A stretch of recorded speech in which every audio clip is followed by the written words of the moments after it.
ውድ የቻናላችን ቤተሰቦች እንኳን ወደ ቻናላችን በደህና መጣችሁ። በነገው ዕለት እንግዲህ የእንግሊዝ ፕሪሚየር ሊግ 8ኛ ሳምንት ጨዋታዎች መደረጋቸውን ይቀጥላሉ። ነገ 7 ጨዋታዎች ሲደረጉ እሁድ ዕለት ደግሞ 2 ጨዋታዎች እንደዚሁም ሰኞ ምሽት ላይ አንድ ጨዋታ የሚደረግ ይሆናል። በዚህ ፕሮግራማችንም እንግዲህ በነገው ዕለት የሚደረጉትን 7 ጨዋታዎች የምንመለከት ይሆናል። እስከ መጨረሻ ደቂቃ ድረስ አብራችሁኝ እንድትቆዩና እንድትከታተሉት በአክብሮት እጋብዛለሁ። እንደዚሁም ከነገ ጨዋታዎች የትኛውን ልትመለከቱ አስባችኋል? እንደዚሁም ጨዋታዎቹ ስንት ለስንት ሊያልቁ ይችላሉ የሚለው ግምታችሁን እንዳለ እዚሁ ኮሜንት ሴክሽን ላይ በመጻፍ አሳውቁኝ። ሰብስክራይብ፣ ላይክ፣ ሼር እያደርጋችሁም የቻናሉ ቤተሰብ እንድትሆንም በአክብሮት እጠይቃለሁ። አሁን በቀጥታ ወደ ጨዋታዎቹ የምናመራ ይሆናል። ቅድም እንደነገርኳችሁ እንግዲህ በነገው ዕለት 7 ጨዋታዎች ይካሄዳሉ። እነዚህን ጨዋታዎች እንግዲህ በመጀመሪያ የምጠቅስላችሁ ይሆናል። በመጀመሪያ እንግዲህ 8 ሰዓት ተኩል ላይ ኖቲንጋም ፎረስት ከቼልሲ ጋር የሚያደርጉት ጨዋታ አለ። ከዛ በኋላም እንግዲህ 5 ጨዋታዎች 11 ሰዓት ላይ የሚደረጉ ይሆናል። ብራይተን ከኒውካስል ዩናይትድ፣ በርንሌ ከሊድስ፣ ክሪስታል ፓላስ ከበርነሞዝ፣ ማንቸስተር ሲቲ ከኤቨርተን፣ ሰንደርላንድ ከወልቭስ ጋር የሚያደርጉት ጨዋታ ሲኖር ምሽት 1 ሰዓት ተኩል ላይ ደግሞ ፉልሃም ከአርሰናል ጋር የሚገናኙ ይሆናል። በዚህ ቀን ላይ እንግዲህ 4 ተጠባቂ ጨዋታዎች አሉ። ኖቲንጋም ፎረስት ከቼልሲ፣ ብራይተን ከኒውካስል ዩናይትድ፣ ማንቸስተር ሲቲ ከኤቨርተን እንደዚሁም ፉልሃም ከአርሰናል የሚያደርጉ ጨዋታ እንግዲህ በጣም ተጠባቂ ጨዋታዎች ናቸው። በመጀመሪያው ተጠባቂ ጨዋታ ስንጀምር እንግዲህ ኖቲንጋም ፎረስት ከቼልሲ ጋር የሚያደርጉትን ጨዋታ የምንመለከት ይሆናል። ይህ ጨዋታ እንግዲህ ለሁለቱም ክለቦች በጣም ወሳኝ የሚባል ነው። በተለይ ደግሞ ለኖቲንግሃም ፎረስት አንጄ ፖስቴኮግሉን ከቀጠር በኋላ እንግዲህ እስካሁን ድረስ ምንም አይነት ጨዋታዎችን ማሸነፍ አልቻለም። በዚህ ሲዝንም እንኳን ካደረጋቸው 7 ጨዋታዎች አንድ ጨዋታ ብቻ ነው ማሸነፍ የቻለው። 2 ጨዋታዎችን አቻ ወጥቶ 5 ነጥቦችን በመሰብሰብ 17ኛ ደረጃ ላይ ተቀምጧል። ያለፈውን ሲዝን አቋማቸውን ስንመለከት እንግዲህ ዘንድሮ በጣም የወረደ አቋምን ነው እያስመለከቱ የሚገኙት። በተለይ ደግሞ አንጄ ፖስቴኮግሉ ክለቡን ከተረከበ በኋላ እንግዲህ እስካሁን ድረስ ማሸነፍ አልቻለም እና የነገውን ጨዋታ እንግዲህ የመጀመሪያውን የማሸነፍ ወይም ደግሞ የመጀመሪያ እድላቸውን ለማስመዝገብ የሚገቡበት ጨዋታ ነው እና በጣም ወሳኝ ጨዋታ ነው ለኖቲንጋም ፎረስት። እንዲሁም በቅርቡ እንግዲህ አንዳንድ የተሰሙ ዘገቦች ነበሩ። ምናልባትም አንጄ ፖስቴኮግሉ እንግዲህ ከወዲሁ ማሸነፍ የማይጀምር ከሆነ በቅርቡ ከክለቡ ሊሰናበት እንደሚችል እንግዲህ አንዳንድ መረጃዎች እየወጡ ነው የሚገኙት። ገና እንግዲህ 10 ጨዋታዎችን መምራት ራሱ የቻለ አይመስለኝም እና ገና ከወዲሁ እንግዲህ ከክለቡ ሊሰናበት ይችላል እየተባለ ይገኛል። በቼልሲ በኩል ያለውን ስንመለከት ደግሞ ቼልሲ እንግዲህ ባለፈው ሳምንት ሊቨርፑልን 2-1 በሆነ ውጤት በመጨረሻው ደቂቃ ላይ ባስቆጠሯት ግብ እንግዲህ ማሸነፍ ችለው ነበረ። ከዛ በኋላም እንግዲህ ነጥባቸውን 11 ላይ በማድረስ 7ኛ ደረጃ ላይ ሊቀመጡ ችሏል። እዚሁም ሊቨርፑልን በማሸነፋቸው ራሱ ትልቅ መነሳሽነት ውስጥ ነው የሚገኙት። በተለይ ደግሞ በዚህ ሰዓት እንግዲህ የተለያዩ ተጫዋቾች ጉዳት ላይ ነው የሚገኙትና በእንደዚህ ጉዳት ውስጥ ሆኖ ራሱ ሊቨርፑልን ማሸነፋቸው ለእነሱ በጣም ትልቅ ነገር ነውና አሁንም እንግዲህ ኖቲንግሃም ፎረስትን በማሸነፍ የበለጠ መነሳሳት ውስጥ እንዲገቡ የበለጠ ኮንፊደንስ እንዲኖራቸው እንግዲህ የሚያደርግ ጨዋታ ይሆናል። እንደዚሁም ደግሞ ከሊቨርፑል ጋር ያላቸውን የነጥብ ልዩነት ራሱ ወደ 1 ማጥበብ የሚችላሉ።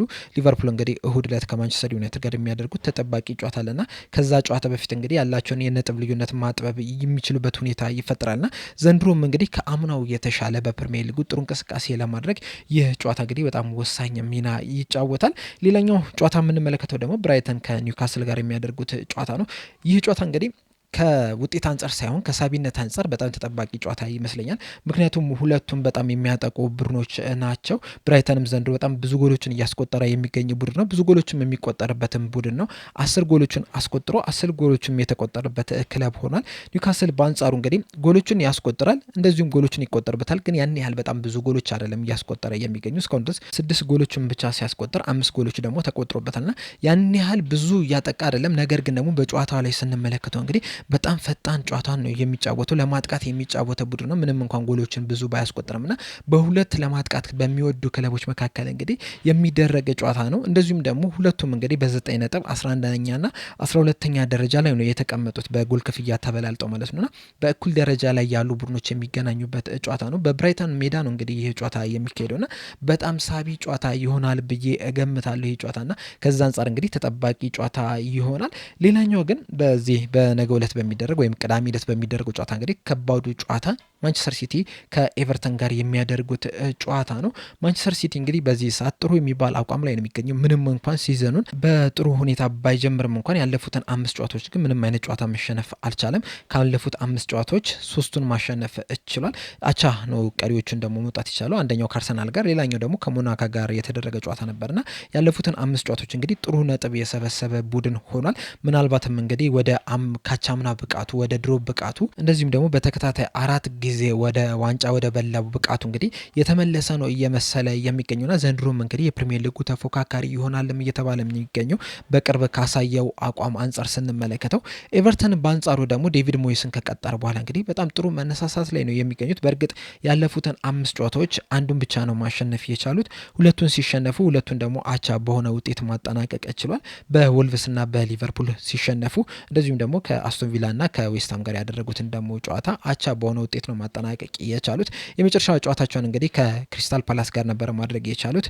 ያንንም ጨዋታ እንግዲህ አሸንፈው መውጣት ችሏል። ነገር ግን ደግሞ ከዚህ በፊት የነበራቸውን የእርስ በርስ ግንኙነት ስንመለከተው በእርግጥ ማንቸስተር ሲቲዎች የተሻለ የማሸነፍ ንጽጻሬ አላቸው።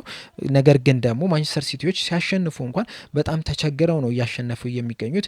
በጣም ሲፈትኗቸው መመልከት ይችለናል። ያለፉትን 5 ጨዋታዎች እንግዲህ አንዱን ብቻ ነው አቻ መውጣት የቻሉት። ከዛ ውጭ ግን ሙሉ ለሙሉ ማንቸስተር ሲቲ ማሸነፍ ችሏል። እንደዛም ቢሆንም ደግሞ በቀላሉ ሁኔታ አይደለም ሲያሸንፍ የነበሩ። እንደውም በአንድ ወቅት እንግዲህ በቫር ምክንያት ነጥብ ጥለው የወጡበትም ጨዋታ ነበር እንጂ ሊያሸንፉ የሚችሉባቸው አጋጣሚዎችም እንደነበሩ መመልከት ይችለናልና ይህም ጨዋታ እንግዲህ ለማንቸስተር ሲቲ በጣም ከባድ ጨዋታ፣ በጣም ፈታኝ የሚባል ጨዋታ ይሆናል ተብሎ ይጠበቃል። በተለይ ደግሞ ማንቸስተር ሲቲ እንግዲህ አሁን ላይ ተጫዋቾቹ ከጉዳት የተመለሱበት ሁኔታ ነው እየተፈጠረ የሚገኘው። እነ ማርሙሽ ወደ ጨዋታ መመለስ ችለዋል። በእርግጥ እስካሁን ድረስ እንግዲህ ሮድሪ እንደዚሁም ደግሞ አንቶኒዮሪ እና ተከላካይ ኮሶኖቭ እንግዲህ በጉዳት ላይ ነው የሚገኙት። ከዛ ውጭ ግን ጥሩ የሚባል እንቅስቃሴ ላይ ነው የሚገኙት። ለኤቨርተን ትንሽ አስቸጋሪ የሚሆንባቸው ነገር ቢኖር ምንድነው ግሪሊሽን በዚህ ጨዋታ ላይ የማያገኙት ይሆናል በቅጣት ምክንያት። ከዚህ በተጨማሪም ደግሞ የእነሱ ምርጥ ተከላካይ የሆነው ብራንዝዌንም በጉዳት ምክንያት እንግዲህ በዚህ ጨዋታ ላይ የማይሳተፍ ይሆናል።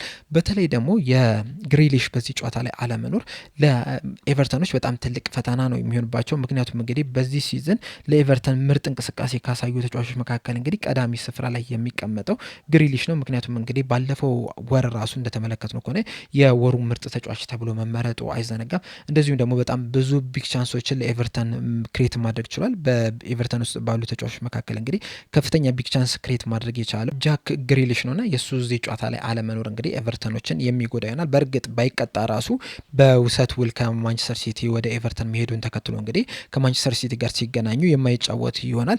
ይህ ተጫዋች እንግዲህ ከማንቸስተር ሲቲ ወደ ኤቨርተን ከተቀላቀለ በኋላ በጣም ጥሩ ሲንቀሳቀስ እየተመለከተ ነው የምንገኘው። እንደዚሁም ደግሞ ፊቱ ላይ ፈገግታም እያየን ነው የምንገኘውና ማንቸስተር ሲቲ ቤት እንግዲህ አንዳንድ ያልተመቹት ነገሮች እንዳሉ ማሳያ ይመስለኛል። አንደኛው የፔፕ ጋርዲዮላ አጨዋወትም ሊሆን ይችላል። በተለይ ደግሞ በአስቶን ቪላ ያለ እንግዲህ ፍሪሚና ነበረ ሲጫወት የነበረው። በጣም ወደፊት ሲሄድ ተመልክተናል። በነጻነት ነበር ሲጫወት የነበረው። ፔፕ ጋርዲዮላ በአንጻሩ ደግሞ እንደዚህ አይነት አሰልጣኝ አይደለም። ፍሪሚና ብዙ ጊዜ የሚሰጥ አሰልጣኝ አይደለም። የሆነ ሚና ይሰጣል፣ ያንን ሚና እንድትወጣለት የሚፈልግ አይነት አሰልጣኝ ነውና ለጃክ ግሪሊሽ የሚመች አይነት አሰልጣኝ አይደለም። ወደ ኤቨርተን ከመጣ በኋላ ግን ፍሪሚና ነው እየተሰጠው ያለው። በጣም ብዙ ኳሶች በሱ በኩል እንዲያልፉ ነው እየተደረገው ያለውና የሱ እዚህ ጨዋታ ላይ ቢኖር ኖሮ ምናልባትም ለኤቨርተኖች የተሻለ ነገርን መፍጠር የሚችሉበትን አጋጣሚ መመልከት እንችል ነበረ። ለማንቸስተር ሲቲዎች ደግሞ በዚህ ጨዋታ ላይ እንግዲህ አሸናፊ እንዲሆን የሚያደርጓቸው የሃላንድ ብቃት ነው። ወቅታዊ አቋሙን ስንመለከተው እንግዲህ በጣም የሚያስደንቅ ነው። በዘንድሮ ሲዝን እንኳን 9 ጎሎችን ማስቆጠር ችሏል በ7 ጨዋታዎች ላይ። ይህንንም 9 ጎሎች እንግዲህ ከ7.7 ኤክስፔክትድ ጎል ነው። እንደዚሁም በየጨዋታው እንግዲህ 2.3 ኦን ታርጌት ሹቶችን ወይም ሙከራዎችን እያደረገ ነው የሚገኘውና ዘንድሮ እንግዲህ በጣም ለየት ያለ አቋም ላይ ነው የሚገኘውና ዘንድሮ እንግዲህ ማንቸስተር ሲቲ ዋንጫ መብላት የሚፈልግ ከሆነ ወይም ደግሞ የተሻለ ነገርን ማስመዝገብ የሚፈልግ ከሆነ እንግዲህ የኤርሊንግ ሃላንድ ብቃት በጣም ወሳኝ ሚና ይጫወታልና የሱ መኖር እንግዲህ ለማንቸስተር ሲቲዎች በጣም ትልቅ ጥቅም ይሰጣል። ነገር ግን ደግሞ አንድ ማንሳት ያለበት ነገር ቢኖር ደግሞ ለማንቸስተር ሲቲ ጥሩ ዜና ያልሆነው በዚህ ጨዋታ ላይ ሮድሪ አይሰለፍም ነው እየተባለ የሚገኘው። በጉዳት ምክንያት እንግዲህ የተለያዩ ጨዋታዎች ያመልጡታል ተብሎ ነው የሚጠበቀውና የሱ አለመኖር ማንቸስተር ሲቲዎችን ምናልባትም በመሀል ሜዳ ላይ እንደዚሁም ደግሞ ተከላካይ መስመሩን ተጋላጭ ሊያደርግባቸው ይችላል እየተባለ ነው የሚገኘውና ኤቨርተኖች ደፍረው ማንቸስተር ሲቲዎችን የሚያጠቁ ከሆነ ምናልባትም ከዚህ ጨዋታ ላይ ነጥብ ይዘው ሊወጡ የሚችሉበት ቻንስ አለ ብዬ አስባለሁ። ሌላኛው ተጠባቂ ጨዋታ ደግሞ ፉልሃም ከአርሰናል ጋር የሚያደርጉት ጨዋታ ነው። ይህ ጨዋታ እንግዲህ በብዙ ነገሮች ተጠባቂ ነው። ነገር ግን በዋነኝነት ግን አርሰናሎች ይህንን ጨዋታ የሚያሸንፉ ከሆነ ከሊቨርፑል ጋር ያላቸውን የነጥብ ልዩነት ወደ 4 ማስፋት ይችላሉ። ምክንያቱም ሊቨርፑል እንግዲህ ከባድ ጨዋታ ነው ከፊቱ ያለው ከማንቸስተር ዩናይትድ ጋር የሚያደርገው ጨዋታ ማለት ነው። ያ ደርቢ ጨዋታ ደግሞ ምንም ነገር ሊፈጠር ይችላልና ከዛ ጨዋታ በፊት የሚደረግ ጨዋታ መሆኑን ተከትሎ እንግዲህ አርሰናሎች ይህንን ጨዋታ በማሸነፍ ከሊቨርፑል ጋር ያላቸውን የነጥብ ልዩነት እንግዲህ ማስፋት ይችላሉ። ወቅታዊ አቋማቸውን ስንመለከት እንግዲህ ፉልሃሞች ባለፉት 5 ጨዋታዎች 2ቱን ሲሸነፉ 3ቱን ማሸነፍ ችሏል። ያሸነፏቸውን ጨዋታዎች ስንመለከት እንግዲህ 3ቱንም በሜዳው ያደረጓቸውን ጨዋታዎች ነው ማሸነፍ የቻሉት። 2ቱ የተሸነፉ ጨዋታ ደግሞ ከሜዳው ውጪ ያደረጓቸውን ጨዋታዎች ናቸው። የአርሰናልን ወቅታዊ አቋም ስንመለከት ደግሞ ካለፉት 5 ጨዋታዎች 4ቱን ማሸነፍ ችሏል። አንዱን ደግሞ አቻ በሆነ ውጤት ነው ማጠናቀቅ የቻሉት። ይህም አቻ ውጤት እንግዲህ ከማንቸስተር ሲቲ ጋር ባደረጉት ጨዋታ ላይ ነው የነበረው። እናም በዚህ ጨዋታ ላይ እንግዲህ ፉልሃሞች ጠንካራ ሆነው ይገባሉ ተብሎ ነው የሚጠበቀው። በተለይ ደግሞ በሜዳቸው የሚያደርጉት ጨዋታ መሆኑን ተከትሎ እንግዲህ አርሰናልን ነጥብ ለማስጣል ወይም ለማሸነፍ ይገባሉ ተብሎ ነው የሚጠበቀው። ብዙ ጊዜ እንግዲህ ፉልሃሞች በሜዳቸው የሚያደርጉት ጨዋታ ላይ ከባድ ቡድን መሆናቸውን ማስመልከት ይችላል። አርሰናልንም እንግዲህ ሲፈትኗቸው መመልከት ችለናል። ያለፉትን 2 በሜዳቸው ያደረጉትን ጨዋታ እንግዲህ ፉልሃሞች አንደኛውን አቻ ሲወጡ ሌላኛውን ደግሞ አርሰናልን 2-1 በሆነ ውጤት ነው ማሸነፍ የቻሉት። ባለፉት 5 የእርስ በርስ ግንኙነት እንግዲህ አርሰናል የተሻለ የማሸነፍ ንጽጻሬ አለው። ከ5ቱ ጨዋታዎች እንግዲህ 2ቱን ማሸነፍ ሲችል 2ቱን አቻ ወጥቶ በአንዱ ደግሞ መሸነፍ ችሏል። በፉልሃም ሜዳ በክራቨን ኮቴጅ የተደረጉትን 5 ጨዋታዎች ስንመለከት ደግሞ ከ5ቱ ጨዋታዎች 3ቱን ማሸነፍ ሲችል አንዱን አቻ ወጥቶ በአንዱ ደግሞ መሸነፍ ችሏል። ያሸነፈባቸውን ጨዋታዎችን ራሱ ስንመለከት እንግዲህ ፉልሃሞች የተሻለ የተንቀሳቀሱባቸው ሞመንቶች ነበሩ። ምናልባትም ጨዋታውም ሊለወጥ የሚችልባቸው ሞመንቶችም እንደነበሩ ተመልክተናልና ለአርሰናሎች እንግዲህ ይህ በጣም ወሳኝ ጨዋታ ነው። በተለይ ደግሞ ያለፈውን ሲዝን ስንመለከት እንግዲህ አርሰናሎች ፕሪሚየር ሊጉን መምራት የሚችሉበት ወይም ደግሞ ከሊቨርፑል ጋር አቻ መሆን የሚችሉበት ወይም ወደ ሊቨርፑል መቅረብ የሚችሉባቸውን አጋጣሚዎች አግኝተው ነበረ ባለፈው ሲዝን። ነገር ግን እነዛን ባለመጠቀማቸው ምክንያት ነው እንግዲህ በስተመጨረሻም ሊቨርፑል የፕሪሚየር ሊጉን አሸናፊ እንዲሆን እየቻሉና ዘንድሮ እንግዲህ እነዚህን ነገሮች መቅረፍ መቻል አለባቸው። የተሻለ ነጥብን መሰብሰብ መቻል አለባቸው። በተለይ ደግሞ ሊቨርፑል ከማንቸስተር ጋር የሚያደርገው ትልቅ ጨዋታ ይጠብቋልና ከዛ ጨዋታ በፊት እንግዲህ ይህንን ጨዋታ በማሸነፍ አንደኛ ነጥባቸውን ማስፋት ይችላሉ።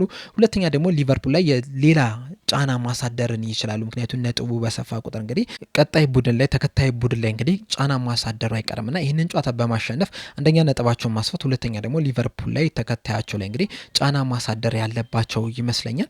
በእርግጥ በዚህ ጨዋታ ላይ እንግዲህ አንዳንድ ተጫዋቾች ከአርሰናል በኩል እንግዲህ ይህ ጨዋታ የሚያመልጣቸው ይሆናል። አሁን ለምሳሌ እነ ኦዲጋርድ፣ ጄሱስ፣ ሃቨርስ፣ ማዱኬ እንግዲህ በዚህ ቡድን ላይ ቢኖሩ ኖሮ ተጨማሪ ጥቅም ይሰጣቸው ነበር። ነገር ግን በጉዳት ምክንያት ይህ ጨዋታ የሚያመልጣቸው ይሆናል። እንደዛ ቢሆንም ራሱ ማለት ነው አርሰናል አሁን ላይ ያለው የስኳድ ጥንካሬ ይህንን ጨዋታ በቀላሉ እንዲያሸንፉ ማድረግ መቻል አለበት። ምክንያቱም መከላከል ላይ በጣም ጠንካራ ናቸው። እንደዚሁም የመሀል ስፍራውን ተጫዋቾች ስንመለከት ራሱ ጠንካራ ተጫዋቾች አሏቸው። ማጥቃቱ ላይ ትንሽ ሳሳ ያለ ይመስላል። ነገር ግን ደግሞ በቅርብ ሰሞን የማጥቃት ኃይሉን ስንመለከተው በተለይ ደግሞ ሳካ፣ ጊዮኬሬስ እና ማርቲኔሊም ተቀይሮ ሲገባ እንደዚሁም ደግሞ ትሮሳርድ ቋሚ ሆኖ በሚጀምሩባቸው ጨዋታዎች ላይ ራሱ ድንቅ ጥምረትን ነው እየተመለከትን የምንገኘውና እነዚህ የቡድን ስብስብ እንግዲህ ፉልሃምን በቀላሉ ማሸነፍ መቻል አለባቸው። ምክንያቱም እነዚህን ጨዋታዎች በአሸነፍኩ ቁጥር ነው የፕሪሚየር ሊጉ አሸናፊ የምትሆነውና ይህ ጨዋታ እንግዲህ ለአርሰናል በጣም ወሳኝ ጨዋታ የሚሆን ይመስለኛል። እናም በአጠቃላይ እንግዲህ በእናንተ ግምት የእነዚህን ጨዋታዎች እነዚህ 7ቱንም ጨዋታዎች እንግዲህ ማን ሊያሸንፍ ይችላል የሚለውን ሀሳባችሁ እንዳለ ኮሜንት ሴክሽን ላይ በመጻፍ አሳውቁኝ። በቀጣይ እንግዲህ በእሁድ ዕለት በሚደረጉ ጨዋታዎች እንደዚሁም ደግሞ በነገ ጨዋታዎች ዙሪያ አንዳንድ ፕሮግራሞችን ይዤላችሁ የምመጣ ይሆናል። አሁን ግን እኔ እዚህ ላይ ያበቃው። በቀጣይ በሌላ እስከምንገናኝ ድረስ ሰብስክራይብ፣ ላይክ፣ ሼር ማድረግ እንዳትረሱ። ቸር ያቆየን።